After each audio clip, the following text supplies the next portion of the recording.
Everyone,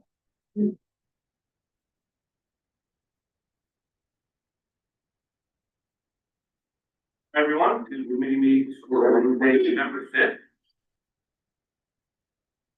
Start off with Health Services Committee. Good evening. We'll open up Health Services Committee at 6:01 this evening. First resolution declaring that the construction of the proposed Greene County Community Services Building will not have a significant adverse environmental impact. Davis. Davis. True. True. All in favor? Aye. Opposed? That's carried.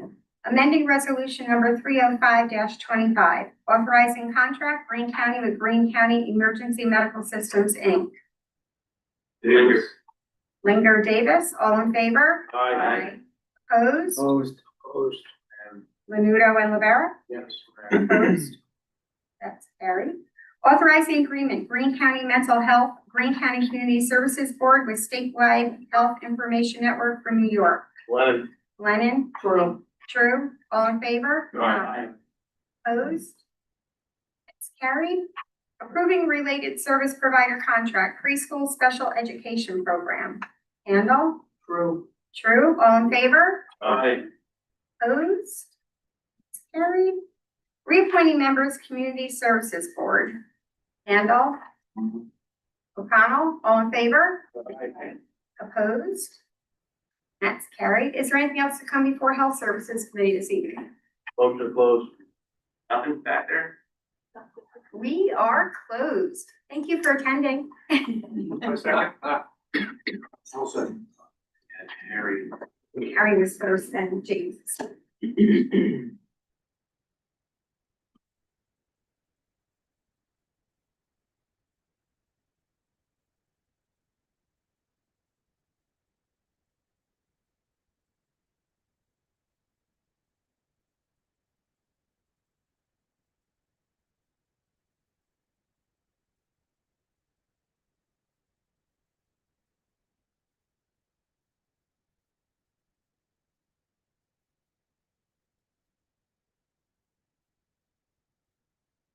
Thank you, Tammy. I'd like to call County Resources to order at 7:04.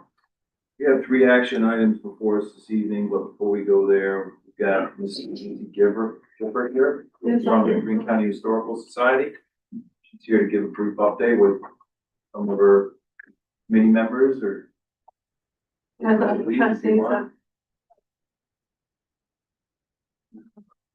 Good evening. My name is Ken Gifford. I've been a consultant to the Bronx Museum and the Greene County Historical Society for the last couple of years. I'm here tonight to kind of roll back the history a little bit so I can explain where we are and what we're asking for. We came a year ago this last August. We were preparing a grant to New York State Parks, Recreation, and Historic Preservation to further the site plan that we had prepared to advance it at least to what we call the design development stage, halfway through. And we had lined up a number of matching resources, but we were about $37,000 short on the 50-50 match that had to go into the project. And you kindly heard us, saw the site plan, and you approved it contingent upon us receiving the grant. And we were very happy with that appropriation that was encompassed. As might expect it was the first application we've had in a long time from the museum, and we weren't successful, which is pretty common in the grant business. They've got to get to know you and so forth. And it also was an election year, and they were interested in projects that were shovel ready. We're not anywhere near that with this particular plan. We came back here recently, and I'm here to explain a little bit behind why we're back. We have resubmitted the grant the end of this summer. We won't hear about it till the end of the year on the same project, but we've had to expand it. Some of you may remember Bob Hollick, who was the chairman, if you will, the Greene County Historical Society, and very active in the administration with the Bronx House Museum and the whole campus that was there. Unfortunately, Bob has passed, and he had a very difficult and long illness in that period of time. New leadership took over. Chris Bias now is the president. We have many new members, much more active program. And we asked our grounds and building and grounds committee to take a look at an inventory to see where we are a year later. A number of things have been either neglected or past due. We've got water in our custodians' residence. We have a porch that's falling in on the 1738 structure. We're missing part of the roof on the older historic structure, the copper downspout. I don't need to go on and on, but there's bags of garbage even that we need to clear out at this point. We submitted a small list of projects, and frankly, it's a big number, but we need to get to doing some of this. What we're asking, if at all possible, is to release that $37,000 to us, which we will match with our resources and get started on this program. We've lined up, we've done a lot of this with volunteer effort. I don't know about you guys, but at this point, my volunteer time is about 3 hours before I nap. So we're moving slowly, but we have lined up some of the work that needs to be done by contractors. This work has been added to the grant. We hope we're successful with the grant because we'll pay for the rest of it. But in the meanwhile, we've been very active. Our membership is increasing. We've changed the board. It's much more active at this point. Our fundraisers are going forward. We have a very successful event coming up right now. Sponsorships increasing. This is a new active board. This is a new active interest in this particular, not only the museum, but the whole site that's there. It's a beautiful collection of historic barns that are part of that, and that's what we're trying to preserve and move forward. I'd be glad to take any of your questions. Other members can address some of your particulars. Chris? Hi, Chris Bias. I just wanted to say that we are in meeting with the architectural preservation firm in Albany, Thaler, Riley, and Wilson. They went through our property yesterday from cellar to attic, noted all the areas that we need to work on. They're going to prepare a conditions report, which we will now be able to add to any grants that we are going after. We are going to go after one in January. We'll probably go after the one that we did unless we actually get it. But there's a process here. And so that's one of the things that we're doing. Plus, as Ken mentioned, our fundraiser, and hopefully some of you will be able to make it on November 16th. We got quite a bit in sponsors. And this is our first fundraiser basically since the new barn went up.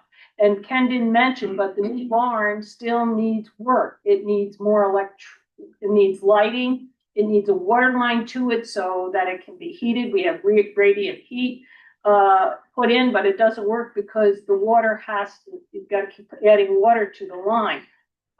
So we're doing a lot. We have a very, as Ken said, active executive committee now. We're all working together. We're on the same page, which hasn't always been in the 15 years that I've been on the board. So that has always been the case. So anyway, I don't know, Lou, do you want to talk for a minute about our finances and of course, Nancy is our vice president now, and she's spent her life work in grant writing. So that's a big help for us too. So I think we're really moving forward. But of course, money is an issue. So I'll let Lou Martin is our treasurer. He joined us in January. We were without a treasurer for 4 months, so he had his work cut out for him. Good evening. And as Chris said, I'm a newbie, so trying to get acclimated to this and getting up to speed and especially with a lot of these that when I first came on, you could see that we needed a lot of effort taken to improve some of the physical plants and as again, my participation with the board, you could see it as more and more as we started getting into it. working with the building and grounds. I have taken a look at our budget, and brought some information from last year. The biggest line item we have is our payroll expenses. We have about 50%, a little bit more than 50% for payroll. We have three active employees, and we need every one of those to keep the place going. We're very tight on the expenses. We tried, for last year, maintenance is about 10% of our budget. Utilities, about 8%. And then operational is about 38%. So we're pretty lean. We're not overly spending on different things. And when we fall short on, obviously when I first came on, you can see right away, is the income. The grants that we had budgeted for the last couple of years are very small. It was only like 5% of the budget that was being expended. It's way below what we need. Activities, we have a lot of activities going on, but it's only about 5%. Activities, less than 1%, and then the individual revenues from memorial gifts and annual meetings and things like that is about 14%. But when you look at the overall budget, in order to balance it out, we have to depend on support from our reserves, 75% to keep the place going. That's just operationally. So it has been very difficult trying to take a look at this. And this is my first year going around with it, and I'm very glad that you were able to listen to us tonight and give us an opportunity to ask for that grant money so that we can help balance off some of the expenses that we have. We just don't have enough to cover from the income to address all the needs that we have. And I do appreciate you listening to us tonight. And I hope that you can help us out. One thing I will say, I just went to a senior trip in Newport, Rhode Island, and I saw a lot of the cottages, they call them the cottages, the breakers, and some of the other mansions owned by the Vanderbilts and things like that. And when you see the upkeep and how they're being taken care of by the state, but they also have a lot of floor activity where people come in and pay for, to admission fees. We just don't have that here. So, we're trying the best we can with special fundraising events with this gala that we're having at the end of this month. And we're trying to do everything we can to raise additional funds. It's not very easy. But what we're looking for is a partnership with the county, because even the buildings that we saw with down in Breakers, they were from the Gilded Age, most of them, and from the 1800s, mid 1800s and 1900s. But our building is from the 1600s. The oldest one was 1663, right? Right. So we outdate that by about 150 years. So, but again, we're looking for a partnership, and it's hard to do everything on our own. We're trying to do the best we can. We have, like I said, Chris mentioned, we have new officers, a new board, and we're going for it and trying to do the best we can. We do appreciate you listening to our requests, and hopefully you can help us out.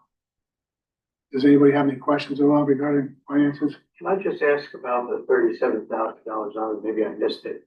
Is it going towards this master plan that you? It will go towards the expanded projects to get ready for the master plan to enhance our competitiveness.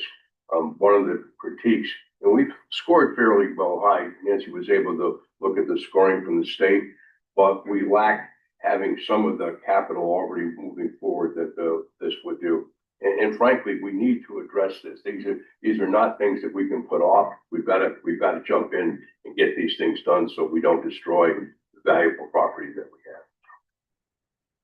Are you on the historical registry? Yes. Yeah, that's much time. So that should help you with the grants, right? I mean, grants you could get. It gets us in the door. That's for sure. Yeah, it does help, but getting ourselves established and known, and working with the county and county tourism is a major economic impact. Last year I worked on it with Delaware Engineering. This year we took over it ourselves and wrote it so that we weren't expending more funds to get it done. But we're building back to that level, and part of that is establishing a good partnership with our local government. Does the town give you any money? I don't think, has the town been any source of it? In the past, they've given us a couple hundred for an event, or they have, and not recently. That's another resource that we'll tap when we get to it. Yeah, and frankly, because of last year and your kindness for putting the appropriation together, that was something that was immediate that we saw. We've got a lot of work to do to get other resources, but we're getting many more sponsors this year for the gala, okay? People that have done work with us before, so we're outreaching, and we've got a whole bunch of people now that are interested. From Sleepy Hollow Lake, I'm from there, Nancy's from there. Got a couple other people that are interested, so we're spreading out and getting in the community, and we're getting more publication. We've been in the Hudson Valley Magazine recently, you may have caught on the back issue, but we're working hard. We're getting there. How do you keep track of your tourism, like where they come from, how they got to you? Well, at the visitor center, when they buy a ticket, we have them sign in where they're from, and so I don't have the figures with me, but they're from other countries, especially the Netherlands, and all over the country, really. But do you have a number of, like, say, per year, you get to see X amount? Well, I would say, I don't have the number in my head, but I would say between the school groups that come and the tour groups that come and just individuals visiting, it's probably around 1,500. Thank you. Yeah, I think you're trying to make this into a campus museum to make it a little bit more attractive. That's our intent. Yes. And I think we originally had pledged to give this to them. Right. So, Yeah, we this has not been Did we taken, hold that in last year's budget, or? It's contingent on getting grants presented to us. So I mean, it's the home of our historical society as well. you're gonna look for the same matching grants again, correct? We've Correct. for the same one. Right, so Yeah, so we've we get applied. another 37. We would be able to match it with other resources as well, because we've had to move on with the project. So Yes, and what this would count towards it, that everything that we've done, I've contributed half of my fee, for example. It goes back 5 years, so we keep track of everything that You can say, I comes already in. put this much into it, and you've already Exactly. done this much work. Exactly. So it still counts toward the same grant, really. Exactly. Yes. Yeah. Yeah, but it's cumulative, and that's really, in the grant business, that's really an important part of demonstrating the fiscal responsibility, if you will, that we are keeping track of it, we're moving forward with that. I mean, it's a considerable investment. They have been strategically very smart here. They've acquired the property as they needed to. They've reconstructed the barn. They've shut off some of the roads. We need more to be addressed that way from a site planning standpoint. This is a huge resource. It is amazing. I don't know about you. I grew up on a farm in Rensselaer County, but I drive around New York State and I see our old farms just falling in, the houses falling in, the barns falling in. These barns aren't falling in. They need work, but we have them. We have that collection. And as you said, they go back not to the 1800s, but to the 1600s, and how important we were here to the economy of New York City. We provided the hay for the horses, okay, along with ice and brick and other things that there. So this is a big part of Greene County, and I wish it was further along, but it needs to be further along. You don't want to lose this resource because there's nothing else like it that I know of around. You've got to go a long ways to find the house that old and barns from each major period, with the collections that we have inside of them of equipment and wagons and you name it, okay? It's an incredible resource, and we're all working very hard to try to make this one of the places that everybody in that visits Greene County wants to go to. Did you say there was a sister building in the Netherlands or somewhere that they came over to see the building up here because they have one in the country where they came from? I don't know about that, but there's, some of them are, Bronx members, from the past, but they just come because it's Dutch, it's a Dutch site. And so therefore, they want to see it. And, I mean, you look at the 1738 house, yes, it's brick, but the roofing, that, I don't know what you call it, Ken, you could tell me, but, that's Dutch. Yeah. And Peter Bronk was Swedish, but he married, Helette Jan, who's Dutch, and he died very, early after the house was built. I think he lived 6 years, so because it was New Netherlands and it was Dutch, she could inherit, so that's how the line passed down. The foreign visitor list is Northern European primarily, heavily Netherlands, Denmark, some of the other Scandinavian countries. They come to see what it looked like, what the Dutch, colonists were building in that area. And there's a few places around that have it, but, New Paltz, not and so forth. But this is a great example, and will be the oldest house we have. And I typically would not be in favor of spending money to a not-for-profit, only because it just invites other people to come in. This, though, knowing that this does count toward your capital that goes into the same grant, I don't know, I can see it. Thank you. American history, you gotta do, you gotta help these people out. I agree, I think this is worthwhile, and it's starting this master plan, getting you on your feet to get this accomplished, right? Which is going to be an asset to Greene County. I agree. We're making the destination. Of course. Thank you so much. Question for you, Mr. Gifford. You said you had, like, I just could put it in a category as rubbish. How much are you looking at? In terms of what we're doing now? Yeah, because the village, Coxsackie, has the loaner truck where they'll come and they'll drop a truck off, you fill it up and they'll take it away. I don't know if there's a fee with that, but that's a resource. I mean, I can reach out to the mayor for you Excellent. and see if, That's so perfect. I can't even and tell it's you. literally We're 4 miles doing it away. with volunteer labor right now, okay? And we need to have it all the way. So that's great. Thank you. Yeah, that would be helpful. Yep. Anybody else got any volunteer resources they can bring up? We'll take them. Call the judges, get some, Yeah. community service out of them. Yeah. There you go. Well, I started out as a partially paid consultant, and I've been giving my time for 2 years now because I feel it's that important. But I'm at the point in life I can do that, and I appreciate your offer. It's very kind. That's what you said. Anybody else? Thank you. Thank you very much. You're welcome. Have a good night, everyone. Thank you. Thank you. One quick question, how much you're looking for? The 37,000. Oh, you're looking for the original That- 37,000? That was appropriated last year, but encumbered. That's the keyword. Thank you. Okay, we'll move on to our resolutions. First one is authorizing public hearing adoption of agency-specific short environmental assessment form for seeker review of agricultural district modification. I need a motion on that. Omar. I'll second. James, you want to clarify that? What's gonna be going on with that? Sure, yeah. So, Ag and Markets for Ag Districts has created their own expedited environmental review process that essentially cuts out the need to do a coordinated review specific to the ag districts so that we can have a quicker environmental review process and get the district wide in a quicker amount of time. Okay, so you guys don't actually go and inspect anymore? It's. No, that's still part of, that isn't necessarily required under seeker. It's more a local requirement where we'll do site visits and take pictures and stuff. This just allows us to have a more concentrated environmental review process with Ag and Markets directly, instead of doing the typical one like what you saw with the community health services. Really, it's just a separate, unique program. So that would be, you need a public hearing for it.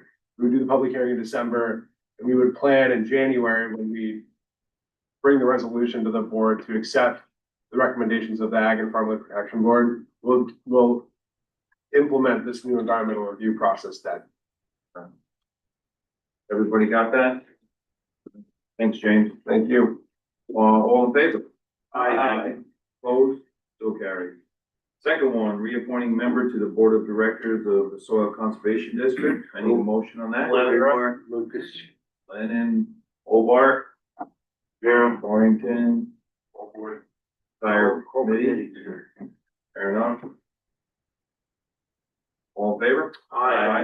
Opposed, so carried. Number 3 is a budget amendment, it's for the Greene County Historian, it's the New York 250 local partnership allocation, I need a motion on that. Hobart. Hobart, second, I'll second that.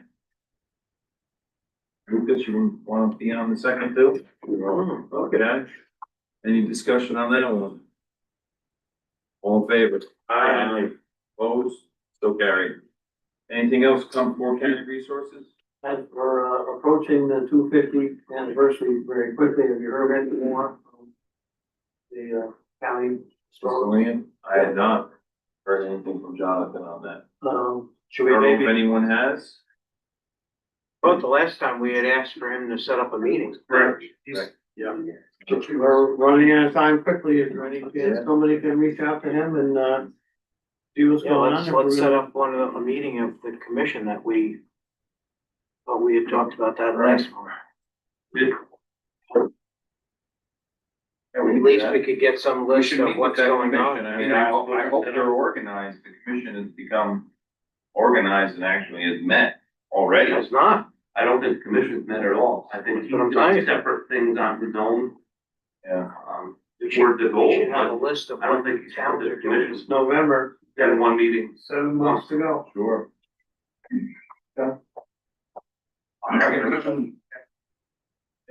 If Sean's on it, I'm on it. I didn't know you. I mean, Sharon. Alright, anything else? Motion to close.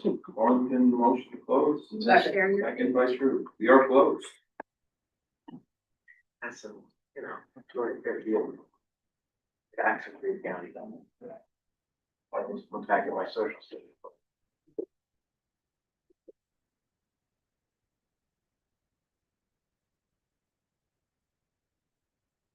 One of the sponsored is.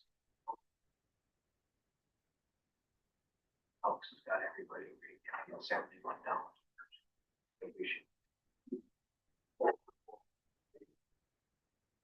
Well, public safety committee meeting to order at 6:29.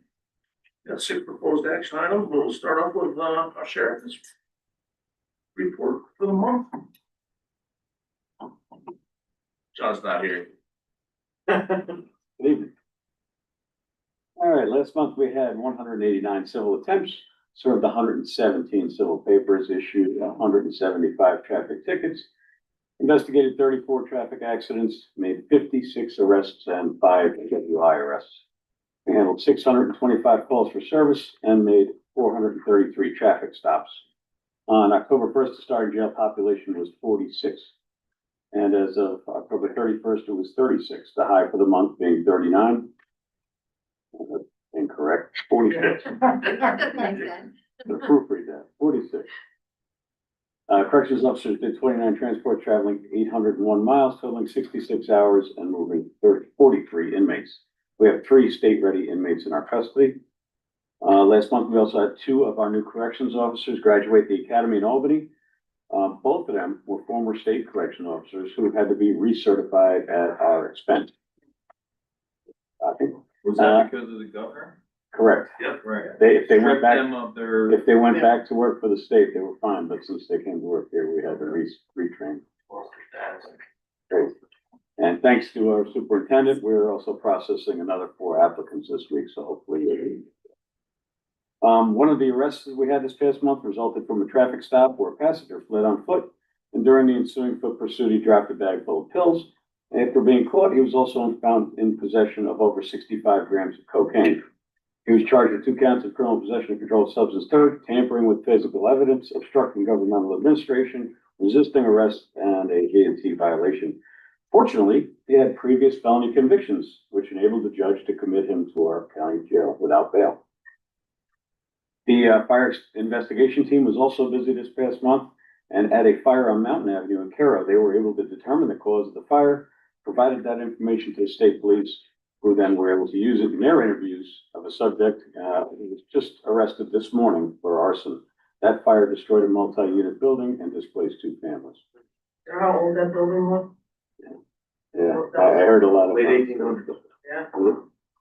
Anyway, so that's good end. The team was very busy, and we actually have some new applicants for that team, so we're building it back up.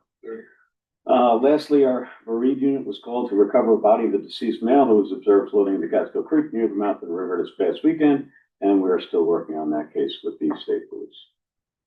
That's all I got. Who's your count, Pete? I'm sorry?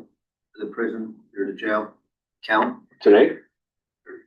36. So the 29/7, so 36. Female side, soon, not soon? If we hire those four, which we will be able to open it.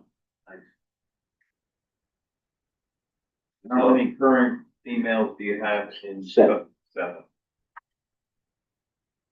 And, are we still using road patrol a lot for transport on the Some, jail or no? some. It's gotten Yeah, better. it's gotten better, but they're still, on busy days, we have to. Yeah.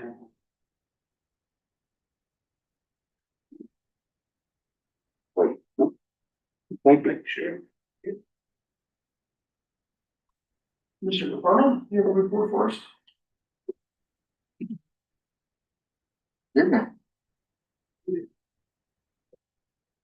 Well, I guess we'll start off with some numbers.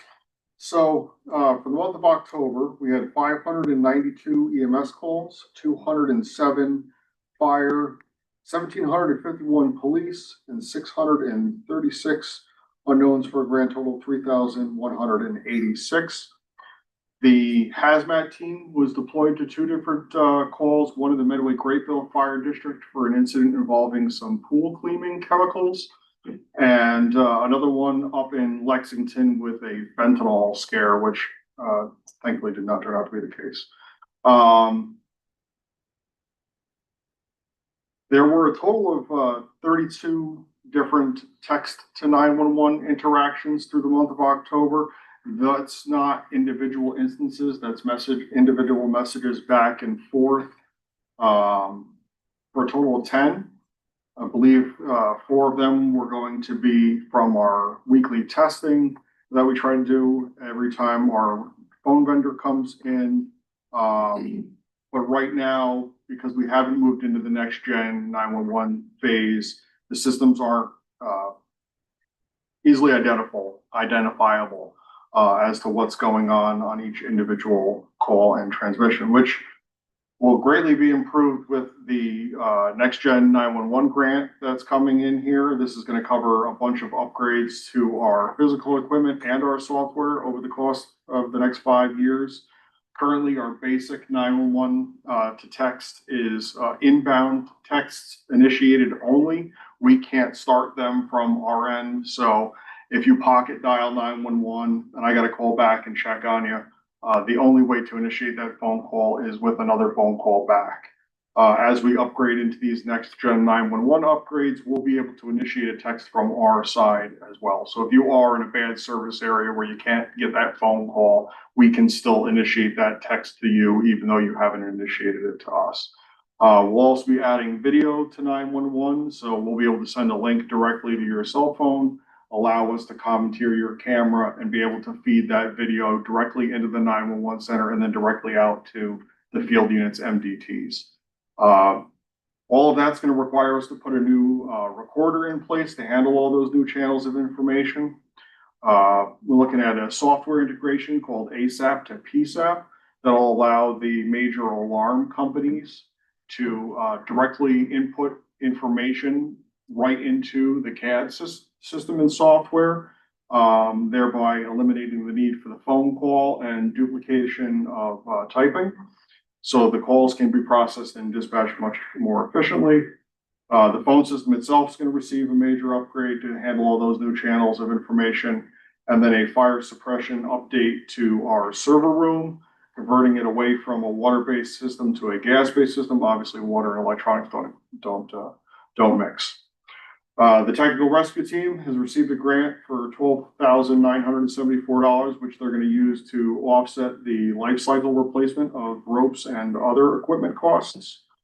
As the sheriff had said earlier, there's been a series of fires throughout the county, 3 of which have required Red Cross assistance, and the Red Cross is struggling to find volunteers in our area. One was out sick, one was unavailable, so the staffing had to come from adjacent counties, which slowed down their response.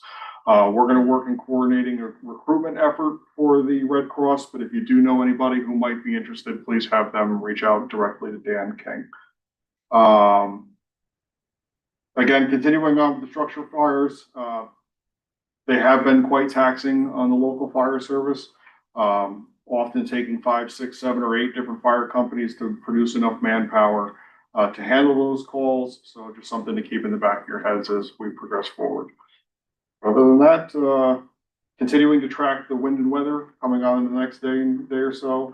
And that's all that Dan gave me. So if you have any questions. I have one. The rehab center out in Lexington, how many, if any, 911 calls go out there? Was there any responses? Have you had to?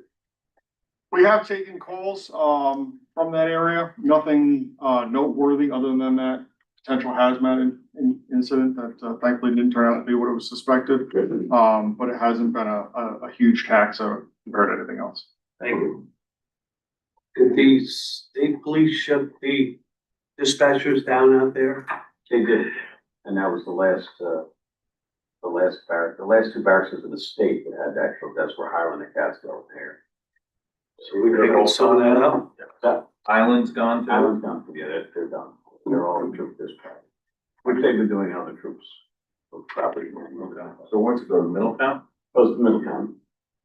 So you expect your calls to go up? So we took all of our 911 equipment out of there 2 weeks prior, and have now staged that to set up a 6th terminal in our office. So they're no longer our backup. 911 calls used to come to us and then roll to the state police in Catskill if unanswered or overflowed in our office, and then from there it would roll to Catskill PD. The equipment's been removed from SP Catskill and brought back to our office to stand up an extra terminal. Catskill PD is now our backup, and we're in the process of working with Verizon to make Columbia County 911 our tertiary answering point. If they don't answer it, it comes zinging back to us. That reciprocal?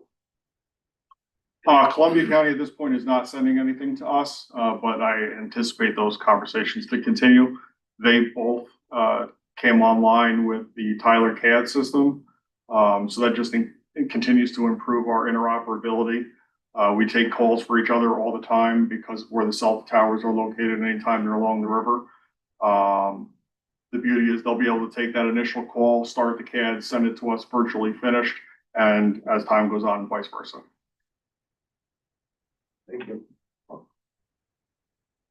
Okay, good night. Moving on to proposed action items. Number 1, calling upon New York State Department of Corrections to transfer all post sentenced state-ready inmates housed in county correctional facilities and urging rate increase consistent with county costs for these inmates. Handle. Handle Martinez, all in favor? Aye. Opposed? Abstain. Abstain. That is approved. Number 2, approving DWI plan for 2026. Handle. Davis. Handle, Davis, all in favor? Aye. Opposed? That's a go. Authorizing Greene County Sheriff to execute annual mandate court order contracts and or memorandums of understanding MOUs on behalf of Greene County.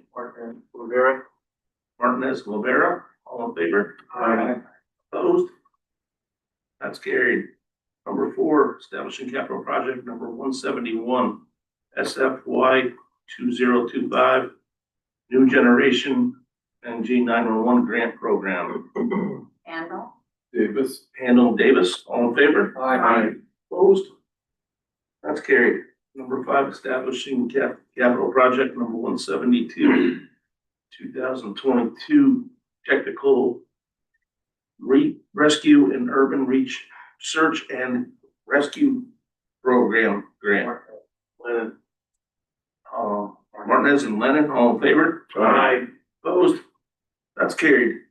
Number 6, budget amendment, Greene County Public Defender, Division of Correctional Justice Service. Handle. Davis.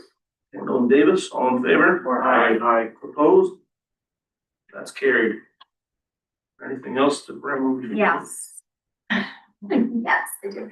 While we have Sean Hill here, are we going to ask him about that report we want from him? Yeah, Sean, on the countywide mutual aid plan for the ambulances. Yep.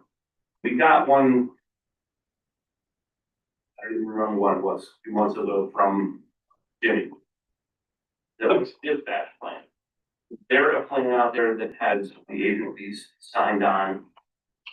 Or agencies have signed in and said, yes, we're. There's actually multiple levels to that. We have multiple different things. First, what we created back in 2015, that was signed on, all agencies were in agreement. Because the way it's set up is the county doesn't have the authority to dictate, so it gets all the agencies to sign on board with it. So that isn't up to anywhere from 10 to 15 ambulance response need in any given area of the county, broken down. That's a basic mutual aid, mass casualty, and disaster plan.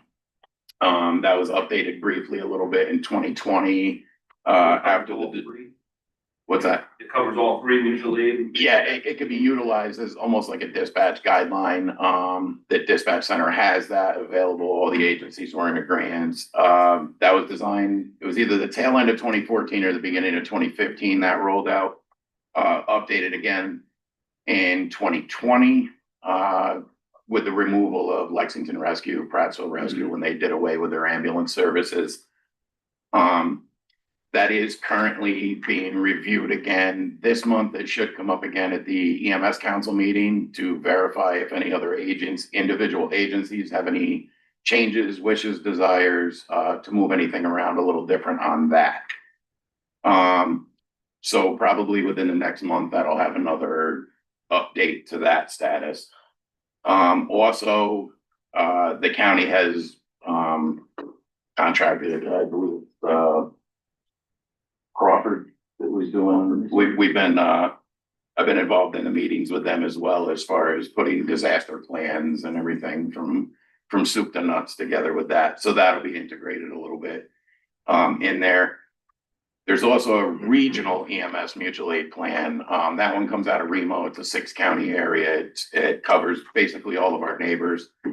And there's trigger points within our mass casualty mutual aid plan, which can pull strike teams, other resources out of neighboring counties, depending on large scale or long duration events that are going to require medical stuff.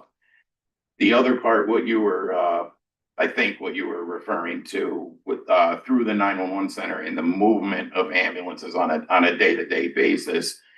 Back in 2023, the EMS coordinator's office saw the need that areas were being depleted and not backfilled. We wanted to cut down on the response times. Came up with a countywide movement plan, if you will, which would allow the dispatchers to shift units to cover vacated areas, trying to keep down on the response times. We came up with that. We brought it to all the EMS agencies. They were all in favor of it. That'll probably come up for review again, see if we want to do any changes in positions or location standby points throughout the county. Did everybody sign on to that at that point? Yep, all the agencies were in agreement with it, with that. Why And did it, they get the letter from Greenville saying they wouldn't come off their town line? they changed their mind. I'll get to that point in just a second. But, so at the tail end of 23, the coordinator's office, we went in and did the education and coordination with the 911 director, educated, trained all the dispatchers on the whens and whys and where and who to move under given certain circumstances. Everything seemed to be moving smooth on that one. And then I think it was this past summer, right, is when Greenville all of a sudden decided, okay, well, we don't want to move past this point. We'll still go if there's a call, but we don't want to go standby there because in their eyes, they felt that now their district was lacking coverage, which that wasn't the case, because if they were standing by more closer to the Coxsackie region, somebody else was responsible for covering the western side of their district as well. So we will review that, see if that needs any other changes. But as far as I know, the dispatchers like doing it. They like having the ability to kind of make those decisions in real time. They're the ones with the The speed. agency side, as long as the agencies are in agreement that they're part of this system. They seem to be, but what we're gonna do is get an updated signature list out of the agencies, and get them on the same page. Because a few of the administration, personnel has changed over the past 4 or 5 years. So that way we can just kind of update and make sure they're all still on board with the same plans and not try to be rogue. Is this something that is constantly being updated, or, you know, is it just kind of it's in place so then we just? No, it's constantly monitored. We'll update if there's any major shifts or changes within the EMS, community or system overall. The emergency plan. Yep. Sorry, the emergency plan is updated on a regular basis. Yes, that That one doesn't necessarily pertain to day-to-day operations. So the day-to-day, do you monitor that? Who is kind of in charge of making sure that what is implemented is that? EMS coordinators office, we're listening basically 24/7, unless we happen to be out of town or something like that. But, we have a lot of coordination with the 911 center, and the dispatch staff. If they start getting overburdened and we're monitoring and we're like, wait a minute, this whole third of the county is getting depleted. We haven't heard that they moved anybody. We can be in constant communication with them to either remind them, or if they may have more update information of, okay, well, we didn't move somebody because somebody is only on maybe a lift assist or something, that they're going to be coming back in the next few minutes, where we may not have had that information out in the field. But and then we shall see what happens with the hospital movement. So that's being monitored. Town of Catskill is staying up on that. Have a huge effect on it. Our biggest effect, knock on wood, shouldn't be the huge volume increase that somebody like Greenport Rescue or somebody in Columbia County that's doing a lot of the interfacility work out of there. Our burden is probably going to be more of the extended transport times, now having to go to Kingston, Cobleskill, Oneonta, Albany more frequently than we're used to. Trying to keep a good eye on that and see how that progresses. So we talked at our workshop about adding on perhaps an ambulance out of Wyndham and Catskill to function as a mutual aid, 2 mutual aid ambulances. So would you coordinate that mutual aid to move from certain places throughout the county? That would have to be worked out between the county and those specific agencies. Right, right. Sean, have you operation. done anything further? Contacting Wyndham or Catskill to see if they're. Yeah, Okay. they're merely gonna be housed there. Mhm. They'll be county. Right, they're countywide. Yeah, they'll be It's able almost to. like we're putting on 2 trial county ambulances. Yeah, you'd have to be able to float them. And then Everything we'd, would be under your, like where the movement of it. yeah, we would have to include them as an extra resource, in the available units, which would also be monitored by the 911 center, is having another unit shown available that they would have at And their in the event that disposal. response times become a little bit longer because somebody's tied up in Albany or Kingston, you now have an Yeah. additional resource. But those 2 units would be basically managed I by would your say- department. I would be. That would be determined on however the plan wants to roll out. Well, your department could handle the management of that. Yeah, the county could manage that. We have to oversee it. Yeah. Yeah, you'd have to have some sort of oversight to just ensure that it's flowing good. Well, done to you. Right, Sean, what's when ambulances that are heading to Columbia Memorial that from Greene County that don't have their lights on, it's just then non-emergency transport or something, or? Usually the only time, A lot of times you don't have lights. most of the transports. Wonder. It's actually the state, DOH actually has put, SOPs out to not run lights most of the time. Yeah, a lot of agencies are even switching to not using lights and sirens on responses. Right. Especially in the rural areas, it's proven to be that it's more dangerous, on the road, higher frequency of accidents and stuff People kind of freak out. compared to the time savings that you would actually get out of them. But as far as on the way to the hospital, very rarely will they be a lights and sirens transport to the hospital, and those are usually more of your real life or death, imminent care is needed at a higher level. We do luck out in this county between Greene, MS, Catskill, Wyndham, everybody being trained up to about the top notch paramedic level care that you can have, within the region. Those standards that have been set forth in this county. I mean, it's kind of cliche, but it is almost like having an emergency room on wheels, with the capabilities and the education and stuff that goes on around Your here. patient's basically stabilized by the time they Yep. head to the hospital. Yep, and even on the critical ones, they've just opened up our protocols and education to allow us to do so much more. I mean, you go back 20 years and I never would have thought it would have progressed into what it is now. The issue going forward with our hospital, I know the college is obviously concerned about being able to have their nursing program get their hours of, work there. In-service hours. And I asked this many times in the past few years about why can't we work out that these nurses at a certain level of training get some of their hours on ambulances? We do, I know in Catskill, I can speak on behalf of them, part of their in-service nursing training, they do ride-alongs, in the town of Catskill, and I'm not 100% sure about if any of them go to Wyndham.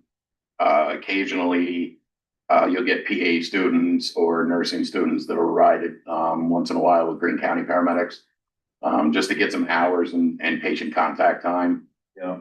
So they try not to go to the lower volume areas, because it's not a huge amount of time that they're, Right. it may be 12 or 24 hours tops out of their nursing program that they're doing it, but the ability for them to do some is there.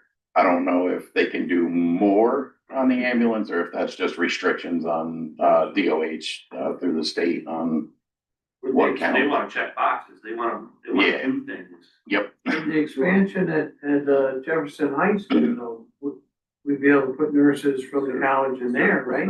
Yeah. I would think so. And Right. And that's another thing that'll increase the call volume a lot more than the downscaling of the Columbia Memorial Campus. Is gonna be yet to see what gets sent out of there. Catskill's monitoring that pretty closely. Along with some road projects heading out towards Kiskaton as well. So over the next year and a half, however long those projects take, there may be some shifting within their agency as well to try to disperse some of their units so they're not all coming out of one base. So, trying to keep an eye on it all. Anything else? Thank you, Joe. Thank Thank you. you. Yeah, Chairman Thornton, if before we close, I'd like to go on the executive session regarding confidentiality, personnel matters. Need a second? Second. All in favor? All right. Well, Aaron,